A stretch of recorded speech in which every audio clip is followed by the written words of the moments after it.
Thank you very much, everybody. We appreciate it, and we've had an interesting day. I think a very productive day, and we're going to start a meeting with the president, who we all know very well. He's a brave man, and he's putting up one hell of a fight, and we'll see how that all turns out. But we're going to have a meeting, and we have about 30 meetings scheduled today. We have a lot of meetings scheduled today, going pretty late into the night. But this is an important one, and we have great respect for the fight that Ukraine is putting up. It's pretty amazing, actually.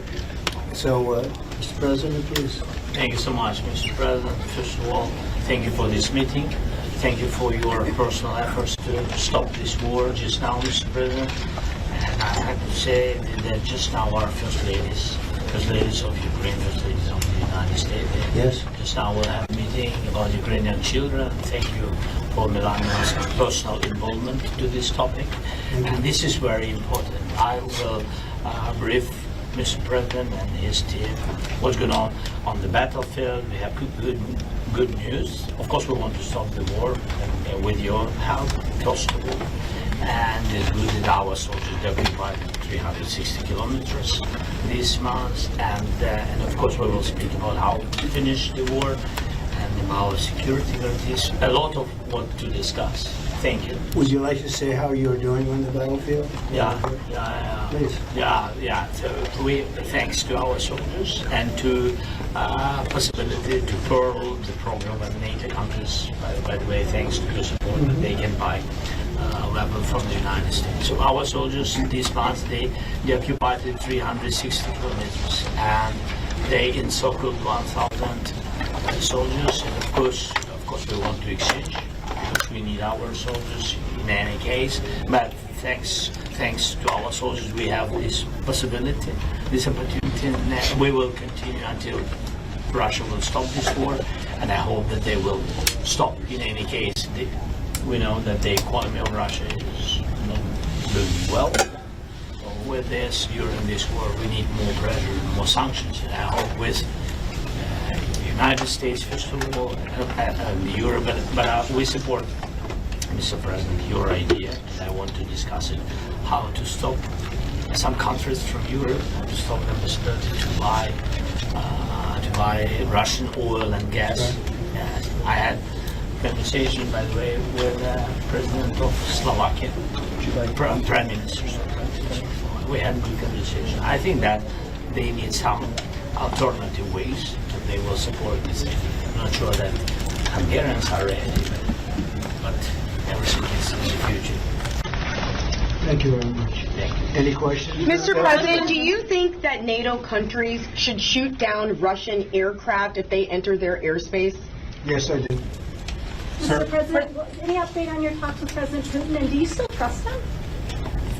I'll let you know in about a month from now. Okay? President Trump, your message to the... to provide Ukraine with the security guarantees the same way as European allies Well, do? that's later down the road. We'll be talking about that. Hopefully, we'll be in a position to talk about that a little bit later on. It's a little bit too early to answer. Why that do you question. think Mr. Putin is not Yeah, go willing ahead, to meet please. with both of you? President Trump, your message to President Orban, who is refusing to stop buying Russian oil. Well, he's a friend of mine. I have not spoken to him, but I have a feeling if I did, he might stop, and I think I'll be doing that. Thank you. What progress do you think has been made on ending Russia's war against Ukraine since the last time you saw President Zelensky? Well, the biggest progress is that the Russian economy is terrible right now. As you know, it's crashing. And that, frankly, Ukraine is doing a very good job of stopping this very large army.